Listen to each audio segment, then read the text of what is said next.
الحمد للہ رب العالمین والعاقبۃ للمتقین والصلاة والسلام علی سید المرسلین۔ ناظرین کرام، السلام علیکم ورحمۃ اللہ وبرکاتہ۔ ایمانی صفات کا عنوان لے کر آپ کی خدمت میں حاضر ہوں۔ کافروں اور فاجروں کی خوشحالی پر رشک نہیں کرنا چاہیے، ایک عنوان ہے۔ اکثر دیکھا گیا ہے شیطان ایمان والوں کے دلوں میں وسوسہ ڈالتا ہے کہ دیکھو تم ایمان پر چلتے ہو، دین پر چلتے ہو، روزہ نماز سب کچھ کرتے ہو، لیکن تمہاری زندگی غربت والی زندگی ہے، بدحالی زندگی ہے، نہ اچھا گھر ہے نہ اچھا کھانا ہے۔ دیکھو فلاں کو، دیکھو اس کی زندگی کتنی خوشحال ہے۔ اگر کسی مومن کے دل میں یہ رشک پیدا ہو جائے کہ فلاں کے پاس تو اتنا ہے، باغیانہ زندگی گزارنے کے باوجود بھی ہمارے پاس تو کچھ بھی نہیں، تو حقیقت میں یہ اللہ رب العالمین کی ایک بہت بڑی ناشکری ہے۔ اس لیے کہ اللہ نے تم کو جو ایمانی زندگی دی ہے، ایمان والی زندگی، یہ زندگی اس زندگی سے کہیں زیادہ بہتر ہے جو نافرمانی والی زندگی ہے۔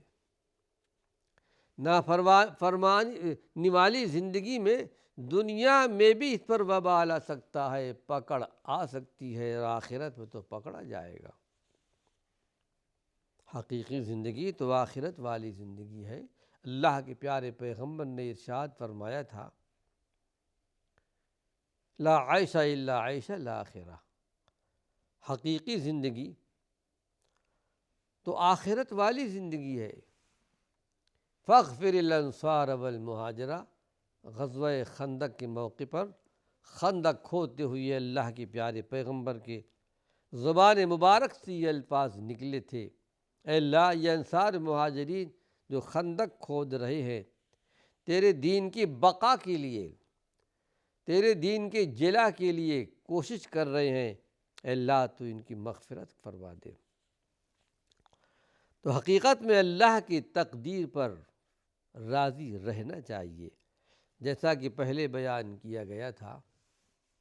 کہ اگر کافر اور مشرک کو نعمتیں اللہ کی طرف سے مل رہی ہیں، فاسق اور فاجر کی، تو اس پر رشک نہیں کرنا۔ تم نہیں جانتے کہ مرنے کے بعد، دنیا سے جانے کے بعد، موت کے بعد ان پر کیا مصیبتیں آنے والی ہیں۔ پھر یہ مصیبت کیسی؟ جیسے ہی موت کا فرشتہ آ کھڑا ہوگا سر پر، اور وہیں سے مصیبت کھڑی ہو جاتی ہے۔ اللہ کے فرشتوں کی مار پڑتی ہے، کوڑوں کی مار، آؤ کوڑے بھی آگ کے کوڑے، ان کی روح بڑی سختی سے نکالی جاتی ہے۔ اللہ کے فرشتے عذاب کے ساتھ آتے ہیں۔ موت ایک بہت بڑا مرحلہ، بہت بڑا مشکل وقت نافرمانوں کے لیے۔ قرآن حکیم کے اندر یہ آیت موجود ہے، تقریباً 2 مقام پر یہ آیت ہے۔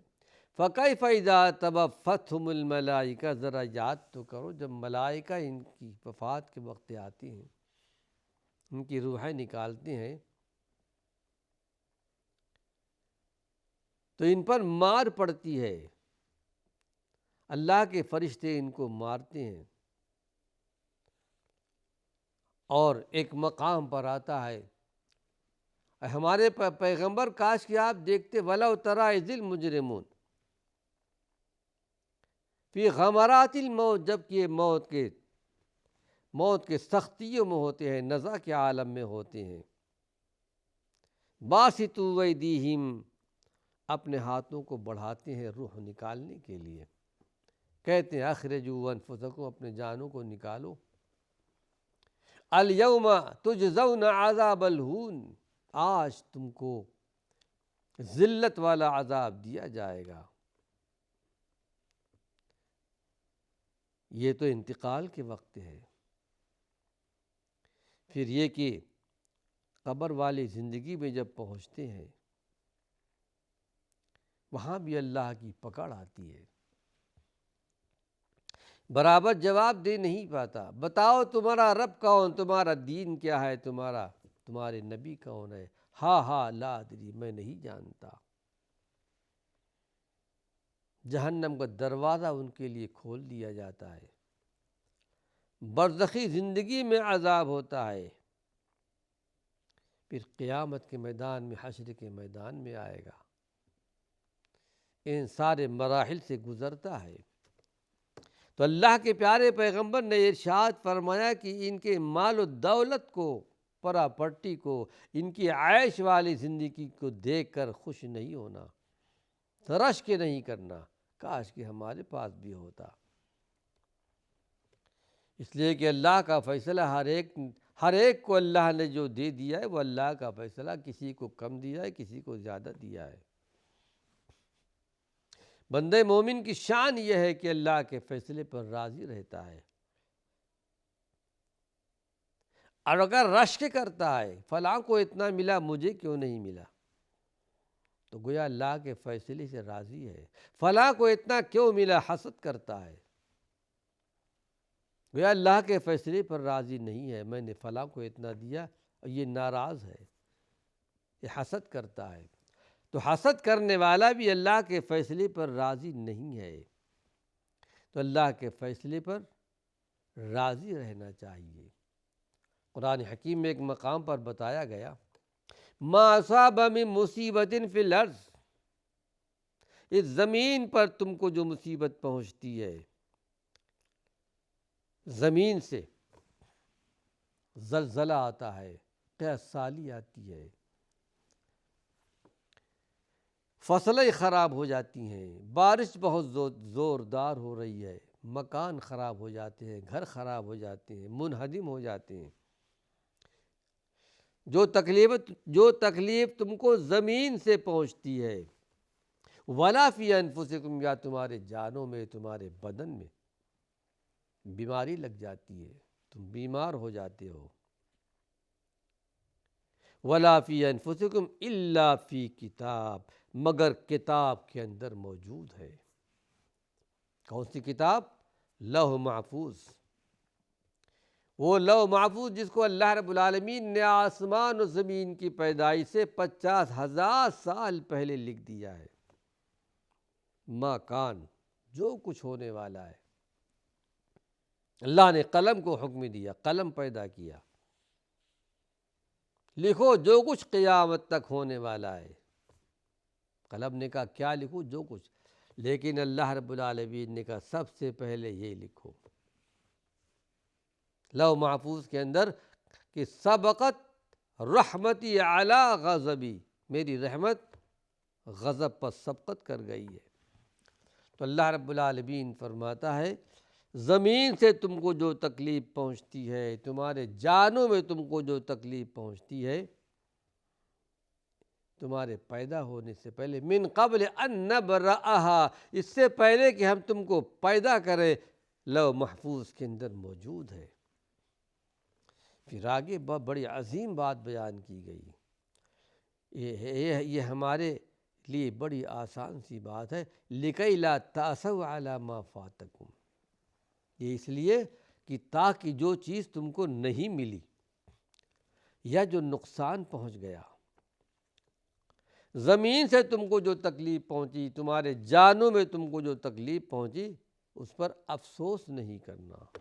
لا تأسوا، بڑی اہم بات بیان کی جا رہی ہے،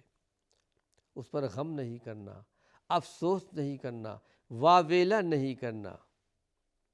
اپنے دل کو بھاری نہیں کرنا کہ یہ مصیبت ہمارے اوپر کہاں سے آ گئی،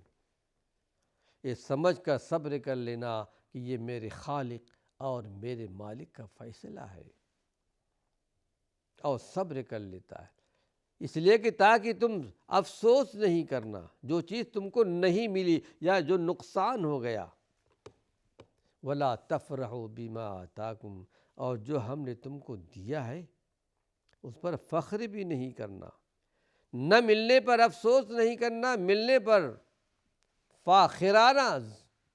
زندگی اختیار نہیں کرنا،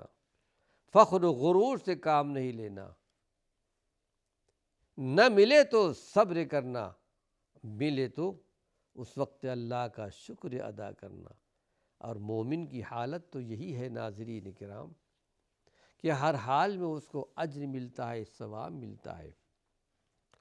اگر مومنانہ زندگی ہے، اگر ایمانی صفات والی زندگی ہے، ہر حال میں اس کو فائدہ ہے، ہر حال میں نفع ہے۔ تکلیف پہنچتی ہے تو صبر کر لیتا ہے، اے میرے مالک یہ تیرا فیصلہ ہے، میں صبر کرتا ہوں، اجر پاتا ہے۔ اللہ کی طرف سے اگر نعمت ملتی ہے تو اللہ کا شکر ادا کرتا ہے، اور شکر واجب ہے۔ سلیمان علیہ السلام نے جب کہا تھا جنوں کے سامنے، ہے کوئی تم میں جو ملکہ بلقیس کا تخت لا کر یہاں رکھ دے، اس وقت جس کے پاس کتاب کا علم تھا وہ علم اللہ ہی بہتر جانتا ہے، کہا اس سے پہلے کہ پلک جھپک کے میں ملکہ بلقیس کا تخت لا سکتا ہوں۔ اور ملکہ بلقیس کا تخت سلیمان علیہ السلام کی نگاہوں کے سامنے موجود تھا۔ فلما رآہ مستقرا، جب اپنے پاس دیکھا کہ ملکہ بلقیس کا تخت حاضر ہے تو تکبرانہ انداز نہیں تھا، فاخرانہ انداز نہیں تھا، بلکہ ھذا من فضل ربی، یہ تو میرے رب کا فضل ہے، یہ میرا کمال نہیں، یہ کمال ربانی ہے۔ ھذا من فضل ربی لیبلونی ااشکر ام اکفر، وہ تو مجھے آزمانا چاہتا ہے، امتحان لینا چاہتا ہے، میں اللہ کا شکر ادا کرتا ہوں یا نہیں ادا کرتا۔ ھذا من فضل ربی لیبلونی ااشکر ام اکفر۔ اس سے یہ پتہ چلا ناظرین کرام کہ اگر کوئی تکلیف آتی ہے تو صبر کر لے، اللہ کا فیصلہ سمجھ لے، اور اللہ نے کسی کو دیا ہے، بہت نوازا ہے، نافرمانیوں کے ساتھ، باغیانہ زندگی کے ساتھ، کافرانہ زندگی کے ساتھ، مشرکانہ زندگی کے ساتھ، فاحشانہ زندگی کے ساتھ، تو سمجھ لیجئے اس پر رشک نہیں کرنا ہے، بلکہ اللہ کی اس نعمت پر شکر ادا کرنا ہے کہ پروردگار عالم تو نے ہمیں دین دیا ہے۔ بسا اوقات ایسا ہوتا ہے ناظرین کرام، ایک مومن، ایک نیکوکار آدمی چند روزہ امتحانی دنیا میں تنگی اور تکلیف کی زندگی بسر کر رہا ہے، لیکن جب کسی بدکار کو اور اللہ سے تعلق نہ رکھنے والے کو دیکھتا ہے کہ وہ ٹھاٹھ باٹھ کی زندگی گزار رہا ہے تو شیطان اس کے دل میں وسوسہ ڈالتا ہے، کم سے کم یہ دل میں اس کی حالت میں یعنی یہ رشک پیدا کرتا ہے کہ رشک کرتا ہے کاش کہ میرے پاس بھی یہ ہوتا، میرے پاس کیوں نہیں ہے۔ تو حقیقت میں اللہ کی طرف سے بڑی نافرمانی ہے، ناشکری ہے، اور اللہ کے پیارے پیغمبر صلی اللہ علیہ وسلم نے تنبیہ فرمائی ہے کہ جو لوگ ایمان اور عمل صالح کی زندگی سے محروم ہیں، خدا فراموشی بدعمالی کی وجہ سے آخرت کی دوامی زندگی میں کہ عذاب نار میں گرفتار ہونے والے ہیں، تو ان کی زندگی پر خوش نہیں ہونا، بلکہ ایک مثال دے کر لوگوں نے سمجھایا ہے کہ دیکھو جس طرح ایک پھانسی پانے والا آدمی جس کے بارے میں فیصلہ ہو گیا کہ فلاں دن اس کو پھانسی ملنے والی ہے، 2 دن کے بعد، 4 دن کے بعد، 1 مہینے کے بعد، تو اس کو کچھ دنوں کے لیے ذرا اس کی سہولتیں تیز کر دی جاتی ہیں، کھانے میں، پینے میں، رہنے میں، ہر چیز میں، اس کی خواہشات میں، بلکہ اس سے پوچھا بھی جاتا ہے اب تمہارے کیا کیا خواہش ہے، لیکن اس کو یہ پتہ ہے کہ اتنے دنوں کے بعد میں ختم کر دیا جاؤں گا۔ یقیناً اللہ رب العالمین نے اپنے جن بندوں کو آخرت کے ان حقائق کا یقین نصیب کیا ہے، آخرت پر یقین ہے کہ ہم کو تو آخرت میں نعمتیں ملنے والی ہیں، دنیا میں نہ ملے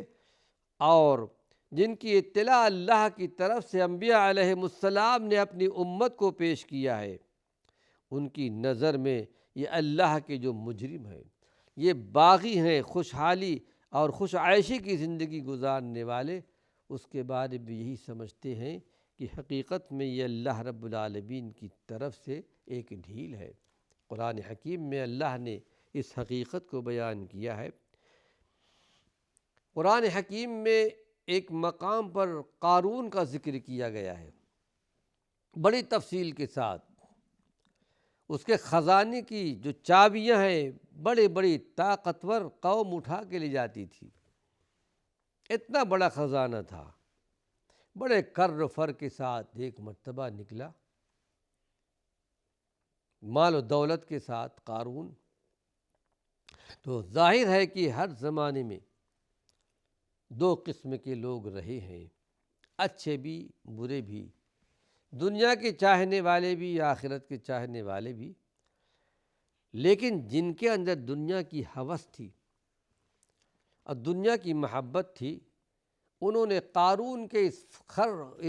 کر و فر کو دیکھ کر، شاہانہ لباس کو دیکھ کر اور شاہانہ چال چلن دیکھ کر تمنا کر لی، کہا کاش کہ ہمارے پاس بھی ایسا ہوتا، جس طرح آج بڑے کر و فر کے ساتھ نکلا ہے، بڑی زینت کے ساتھ، یہ مال ہمارے پاس بھی ہوتا، ایسی ہماری زندگی ہوتی قارون کی زندگی کو دیکھ کر۔ لیکن اس زمانے میں بھی اللہ کے نیک بندے تھے، موسیٰ علیہ السلام پر ایمان لانے والے، اللہ پر ایمان لانے والے، اس وقت جواب دیا تھا۔ ان لوگوں نے یہ کہا تھا کاش کہ ہمارے پاس بھی ایسا ہوتا جیسا کہ قارون کے پاس ہے، لیکن ایمان والوں نے کہا، جس کا ذکر اللہ نے اپنی کتاب میں کر دیا کہ وقال الذین اوتوا العلم، جن کو علم دیا گیا تھا، انہوں نے کہا ویلکم، تمہارے لیے بربادی ہو، تم اس کی تمنا کر رہے ہو، بلکہ تمہارے لیے تو بہتر ہے، خیر لمن آمن، بہتر ہے جو اللہ پر ایمان لے آئے اور اچھا عمل کرے، اس قارون کے خزانے سے بہت بہتر ہے، اس کا خزانہ ختم ہو جائے گا، اس کی دولت ختم ہو جائے گی۔ آخر دیکھا ان لوگوں نے کہ ان کی نگاہوں کے سامنے قارون زمین میں دھس گیا، پھر تمنا کرنے لگے کہ اچھا ہوا کہ اللہ نے ہم کو یہ دولت نہیں دی، ورنہ ہم بھی دھسا دیے جاتے۔ ناظرین کرام، وقت ختم ہو چکا ہے، اللہ نے چاہا اسی عنوان سے کچھ اور مفید باتیں آئندہ درس میں پیش کروں گا۔ وآخر دعوانا ان الحمد للہ رب العالمین۔